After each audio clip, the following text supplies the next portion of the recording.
Shalom. How's everybody doing? This is White Raptor News Ministries. All praise and glory to the mighty Most High, our Creator, who's one, Lord, Savior, the Spirit, the self-existing, eternal, one, the living God, the Spirit of life, the truth. We're at Genesis 29 and moving forward. Excuse me. Then Jacob continued on his journey and came to the land of the eastern people. There he saw a well in the open country with 3 flocks of sheep lying near because the flocks were watered from the well. The stone over the mouth of the well was large. When all the flocks were gathered there, the shepherd would roll away the stone from the well's mouth and water the sheep. Then they would return the stone to its place over the mouth of the well. Jacob asked the shepherd, "My brothers, where are you from?" "Well, we are from Haran," they replied. He said, "Do you know Laban, Naor's grandson?" "Yes, we know him," they answered. Then Jacob asked him, "Is he well?" "Yes, he is," they said. "And here comes his daughter Rachel with the sheep." "Look," he said, "the sun is still high. It is not time for the flocks to be gathered. Water the sheep and take them to the... It's not time for them to be gathered. Water the sheep and take them with you to the pasture." "We can't," they replied, "until the flocks have been gathered and the stone has been rolled away from the mouth of the well. Then we will water the sheep." While he was still talking with Rachel,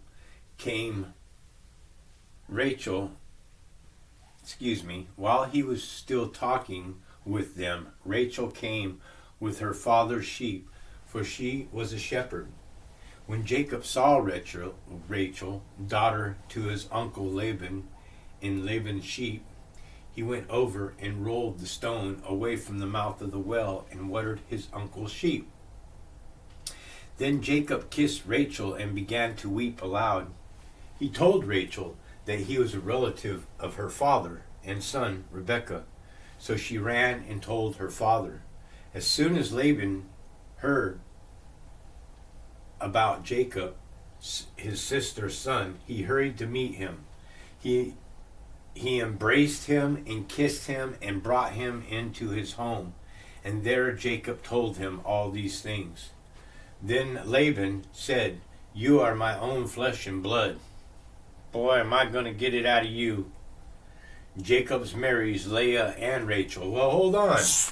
Marries. 1, 2. Oh, he loved Rachel.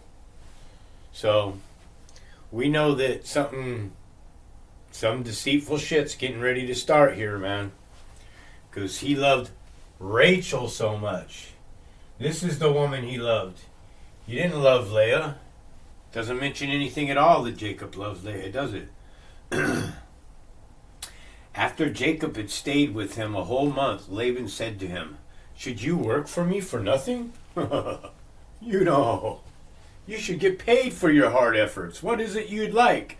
Tell me what your wages should be." Now Laban had 2 daughters.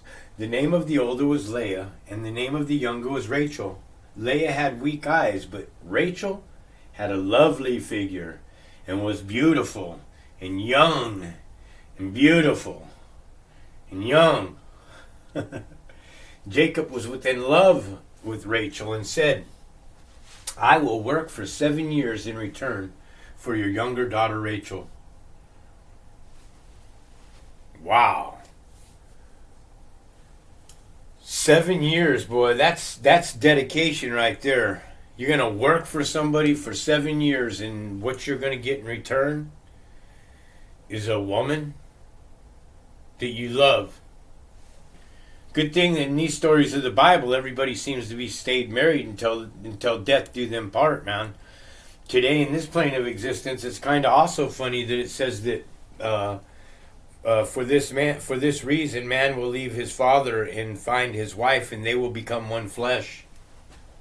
The very simple reason that they become one flesh is because they are binded in sanctimony and consummation of the Spirit of God. Okay. So he's going to work with them for 7 years in return for the younger daughter Rachel. And his reply to this is, it's better I give her to you than some other man. Okay, well, folks, I thought that this was supposed to be people that walk upright. What person on the face of this earth has any kind of right to make an arranged marriage, or to tell their daughter who they can and cannot marry? I mean, outside of races, okay? The race war here that we're talking about doesn't exist between white and black like we're taught, man. The world is black and white. It's not about that. It's about a spirited man that was created later from the first man that was created on the sixth day, which has everything to do with Revelations 13:18. We all know that here at this channel, because I clearly go over this. I always roll back to that parable, man. I'm always talking about 13:18 of Revelations, 1:27 of Genesis, 2:7 of Genesis, 1:15 of Colossians, 5:2 of Genesis, all these things, 6:1 of Genesis, 14:9 of Romans. You start taking all these parables that I just mentioned, you read them, and you'll get the whole gist that the Lord, the self-existing eternal creator, says in Exodus 20, chapter 20, verse 4, you shall not place any other gods beside me, nor shall you make anything that which is in heaven above, the waters beneath, or the water, or the earth beneath, or the waters below. So the globe, that plane of existence, that's called globe worship, by the way. Okay? You're not to make any images of anything of the earth below. That means that globe that's in the school that they shove right down your face, the first thing that they put in your face when you're a young child is that globe right there in your face. Bam, right in your face. First thing that they teach you. They show you those moon landings when you're 5 or 6 years old, and implant that thought inside of your head where you're not an adult and capable of substantiating a proper argument and looking at the content. And that's why today when I watch those moon landings, and I think that my grandmother and my grandfather sat there at that television set and watched that and believed that those moon landings were really taking place, I can't understand that or fathom that. There's no way at all possible in a person, in my eyes, that a person can look at that footage and take into account who's recording everything, who's watching the ship fly. Oh, did we have satellites back then too, hovering over the lunar and stuff? You got to start using common sense. How did they get the lunar lander up there, man? Was that a transformer that just popped out into 150 different pieces and voila, now all of a sudden you got a moon buggy? You got to start using some common sense. So he worked for 7 years, but they seemed only a few days to him because his love for her, Rachel, not her love for them. Doesn't say Jacob's love for them now, does it? No, because it's some shady ass shit. That's why. Closing out. Genesis 21, verse 21. Then Jacob said, give me my wife. My time is complete and I want to make love to her. So Laban brought together all the people of the place that they had, and they had a feast. But when evening came, he took his daughter Leah and brought her to Jacob. He brought her to Jacob, and Jacob made love to her. Okay, folks. You've just busted your ass for 7 years. You've been eyeballing this woman for 7 years. Every curve of her body you have been fantasizing about for 7 years.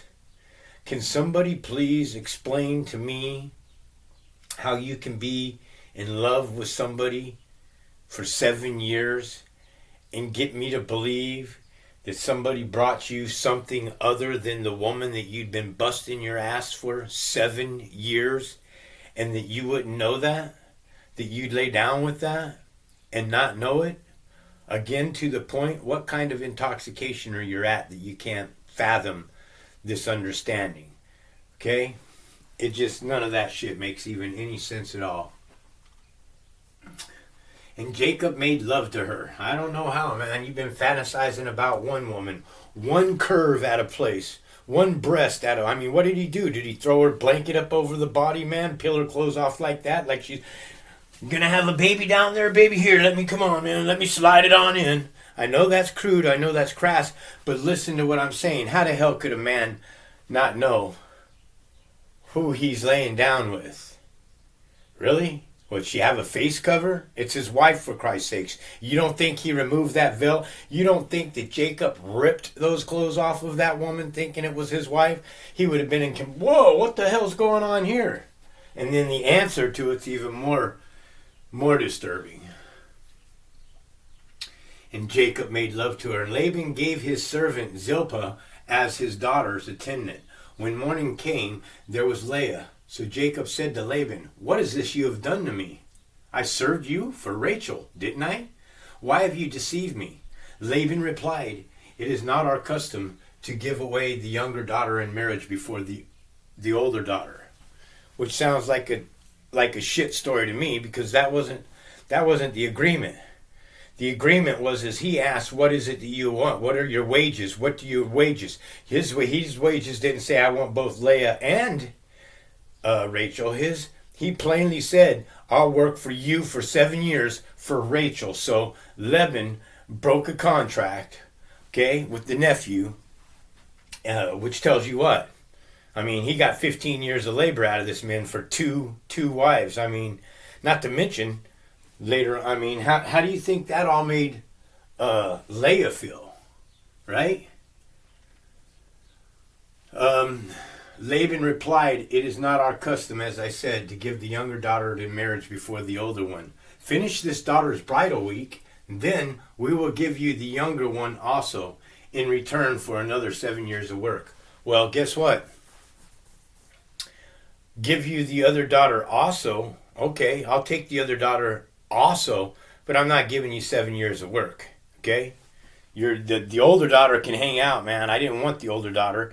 You see what I'm saying? Now you're pressed into a relationship where nothing's being mentioned about how Leah feels, but we're going to find out later that, you know, she's pretty much having a miserable life. Why do you suppose that is?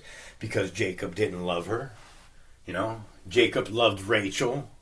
And when you're in love with somebody, that's who you're in love with. So you're going to get me to believe that 7 years you have been waiting for this piece of tail, man. 7 years you've been waiting to make love to this woman, and you ain't going to know who it was you laid down with. If you can't see that is disturbing, you got scales on your frickin' eyes, you can't see anything, you're blind, you're going to burn. Okay, that don't work for me. Okay, so he finishes the week off. He gets another daughter for 7 more years. And Jacob did so without a whimper, without a whine, without anything. Are you kidding me? I would have been storming back and forth, man. I would have probably had the pick in my hand, looking at the guy like, "Oh, I don't take kindly to being screwed like this, dude. I don't want your fucking older daughter, man. I didn't want her. I didn't ask for her." And clearly Jacob didn't want her, because he paid no attention to the woman, other than for her spitting out kids, which makes you got to question now. Maybe Jacob preferred to have Leah spitting out the children rather than Rachel spitting out the children, because he didn't want to do anything to wreck that beautiful body that she had that they were talking about earlier in the chapter. He didn't want to wreck that. He wanted to keep that looking fine. Okay, so then Laban gave his daughter to Rachel to be his wife. Laban gave his servant Bilhah to his daughter Rachel to be her attendant. Jacob made love to Rachel also, and his love for Rachel was greater than his love for Leah. And so there you have it right there. how can, if you don't love someone, man, you don't love somebody, that means that somebody's going to be miserable within the relationship. Okay, fixed marriages are the work of Satan, folks. You understand that? You don't have a right to tell your daughter who she can and who she can't marry. All you can do is steer her in the right direction as a parent. You know, if you're a good parent, then she'll find a good man. If you're not a good parent, then she's going to be a whore. She's going to fall into depravity. She's going to open up her butterfly wings. She's going to fly as high as a kite, and she's going to be giving herself away left and right. It's just that simple.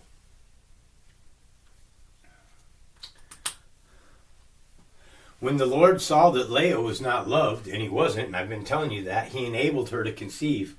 But Rachel remained childless. Probably didn't bother Jacob at all, man, that she remained childless. Maybe later on, yeah, we know, but I mean, for right now, you know, he wants to keep that petite and looking good. I mean, speaking from a man's side of view, right? We don't know what Leah really looked like, only that she had poor eyes. Right? Leah became pregnant and gave birth to a son. She named him Reuben, for she said, "It is because the Lord has seen my misery." So she's in misery, has seen my darkness, has seen my pain and grief and sorrow. Surely my husband will love me now. That's all she wants. So Leah, it would appear, does love, did have something for Jacob. She did have feelings for Jacob because clearly she's yearning for some kind of attention and love from her husband, and he's not giving her love, not compassion, tenderness, warmth, a body, you know? Come on, folks. Sisters in bed together with one man. That sounds like some modern day threesome to me, man. I've been in bed with sisters before. Okay? Not because I loved either one of them, but because I was feeding my own sexual desires. Okay? Surely my husband will love me now. Now, I don't think that Jacob ever loved his wife. She was just an inconvenience, probably more than what he cared for. She conceived again, and when she gave birth to a son, she said, "Because the Lord has heard I was not loved, he gave me this one too." So she named him Simon. Again she conceived, and when she gave birth to a son, she said, "Now at last my husband will come and attach to me, because I have borne him 3 sons." My 3 sons. So, that's what it made me think of, is my 3 sons. I've borne him 3 sons. So she named the last one Levi. And when I hear Levi, what do I think of? I think of Elton John. Levi likes his money. He makes a lot, they say. Yeah, that Levi. Elton John. I'm telling you that they're singing shit in they are singing scripture straight up at you in the music industry. If the scales are removed from your eyes and you have ears to hear, you all of a sudden understand that this truly is a deep, deep spiritual battle that's going on. She conceived again, and when she had a son, she said, "This time I will praise the Lord." So she named him Judah. Then she stopped having children. Okay? So, when he finishes here, Laban gave his daughter Rachel to be his wife. What does that sound like? Sounds like a lease to me. Right? You got a lease, you got to give 7 years of your life to work for me, for my daughter. Sounds to me like daughters were used as pieces of tools, man. Just pieces of meat for somebody who liked one other person's daughter, or what she looked like, or whatever it was. So, there you go. That's Genesis 29, folks. I hope that helps you. I'm just reading the Bible. I don't know everything about the Bible, but clearly it sounds like some pretty shady shit that's going on inside of these stories and stuff.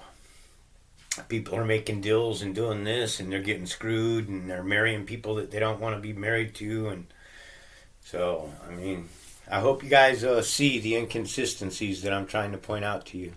Have a pleasant day. All praise and glory to the mighty Most High, our Creator, who is one. There's none beside him, folks. None beside the Creator. Much love to the children that serve the Most High and the stranger that is coming to the children too. Coming to the Lord through those children. Be safe out there, folks. We live in a world of demons and devils and spiritual entities that want to eat your seed. They want to succeed. That's what they are. They're successors of sucking other people's seeds and fornicating and lying and cheating and having abominable sexual immoral sex. So ask the Spirit of truth, the living God, to be placed upon you, because you are in a world of devils. This is White Raptor News Ministries.